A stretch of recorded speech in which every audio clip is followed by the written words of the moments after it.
Introduction, an invitation to a terrible truth. Hello, we're going to talk about something difficult today, and I don't say that lightly. In our modern world, the word difficult has been devalued. It's used to describe assembling furniture or having a mildly inconvenient conversation with a colleague. But that's not what I mean. I mean, we are going to talk about a species of truth so terrible that we build our entire lives around pretending it doesn't exist.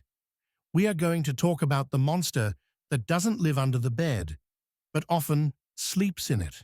The monster that doesn't hide in the closet, but whose clothes hang next to yours. We are going to talk about pathological narcissism and the toxic, chaotic realities that orbit it. The refusal to confront the monster in the house is the very thing that turns the house into a hell, and that is a price that is too high to pay.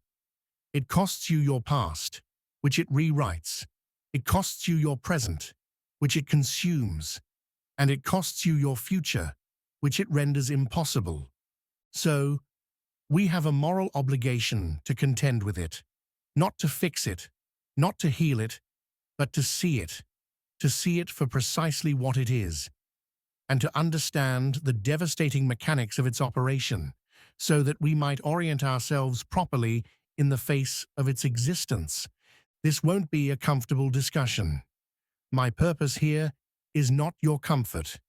My purpose is to help you forge the tools necessary to pursue the truth, because it is the truth, and only the truth, that can fortify your spirit enough to withstand this kind of chaos. And so, we have to talk about it. We have to articulate it, precisely. And that's what we're going to do today. This is an invitation to walk into the dark so that you might find your own light. Act I, Charting the Dragon, the landscape of pathological narcissism. Chapter 1. The map is not the territory, NPD, versus narcissistic traits. So, let's begin by drawing the map. People get terribly hung up on diagnosis. They'll whisper to their friends, they'll type into search engines at 3 a.m, "Is my husband a narcissist? Does my mother have NPD?" They're looking for a label, a classification, a box to put the chaos in. And that search for a clinical term is understandable. It's a search for certainty in the face of profound uncertainty. But it's the wrong question. It's a trap. Here's why.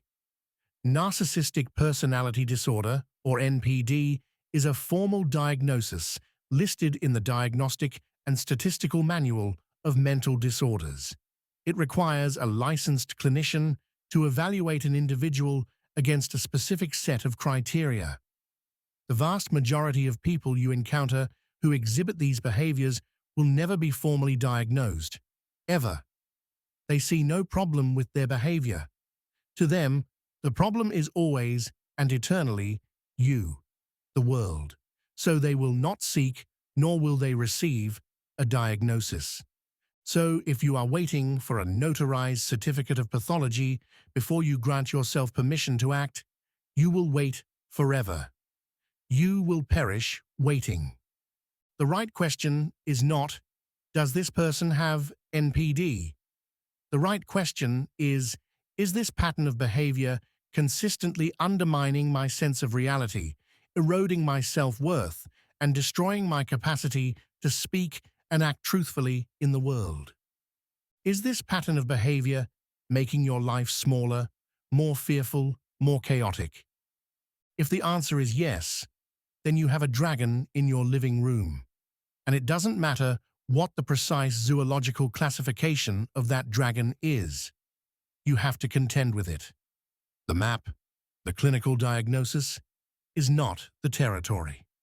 The territory is your life. The territory is the fire you feel licking at your feet every single day. We are not talking about simple selfishness or arrogance. Those are common human failings. We are talking about a pervasive, rigid, and deeply pathological pattern of relating to the world. It's a fundamental deficit in the personality structure. It is a developmental arrest, an emptiness that masquerades as fullness. And you do not need a PhD to recognize it once you know what to look for. You just need to be willing to see what is right in front of your eyes. Chapter 2. The 9 Heads of the Hydra. Deconstructing the disorder. So, let's look. Let's look at the beast. The clinical literature outlines 9 key traits, or patterns, of this disorder. I find it useful to think of them not as a checklist, but as the 9 heads of a single mythological creature, a Hydra. You rarely see all 9 at once, but they all stem from the same monstrous torso. The first head, a grandiose sense of self-importance. This is what we can call the man who believes he is a god. It's a profound overestimation of one's abilities and achievements. It's the co-worker who takes credit for the entire project. It's the parent who believes their child's success is entirely a product of their own genius. They aren't just proud, they are operating from a delusional belief in their own superiority. Their internal narrative is an epic poem, and they are its hero. Everyone else is a spear carrier. The second head, a preoccupation with fantasies of unlimited success, power, brilliance, beauty, or ideal love. The architect of castles in the sky. Because their real life is often haunted by a deep sense of inadequacy, they retreat into a vivid internal world where they are the brilliant CEO, the revered genius, the perfectly adored lover. When you meet them, they don't sell you on who they are. They sell you on this fantasy. They invite you to live in the castle with them. And it's intoxicating until you realize it has no foundation. It's built on air. The third head, a belief that they are special and unique and can only be understood by or should associate with other special or high-status people. The cult of one. This is the source of their profound snobbery. They believe they are operating on a plane of existence that ordinary people simply cannot comprehend. Any criticism from a lesser being is dismissed out of hand. Why? Because the critic simply lacks the sophisticated equipment to appreciate their greatness. It's a perfect, circular defense against any form of accountability. The fourth head requires excessive admiration. The black hole for praise. This is crucial. Despite the outward appearance of supreme confidence, the entire structure is hollow. It requires constant external validation to stay inflated. This is what we call narcissistic supply. You are that supply. Your praise, your attention, your awe. It's the fuel that keeps the whole fragile edifice from collapsing. And a black hole, you must remember, is never satisfied. It only consumes. The fifth head, a sense of entitlement. The universe owes me. This is the expectation of unreasonably favorable treatment or automatic compliance with their expectations. They don't wait in line. Rules are for other people. Your boundaries are an inconvenience to them, a shocking display of disrespect. They are perpetually outraged that the world is not rearranging itself fast enough to meet their needs. The sixth head is interpersonally exploitative. People as tools. Roughly speaking, people in their lives are not seen as sovereign individuals with their own feelings and needs. People are objects. They are tools to be used for a purpose, to provide admiration, to provide money, to provide status, to serve as a dumping ground for rage. Once the tool is no longer useful, it is discarded, without a second thought. It is a brutal, utilitarian view of humanity. The seventh head lacks empathy. The soul's blind spot. This is perhaps the most devastating head of the Hydra. It is an inability or an unwillingness to recognize or identify with the feelings and needs of others.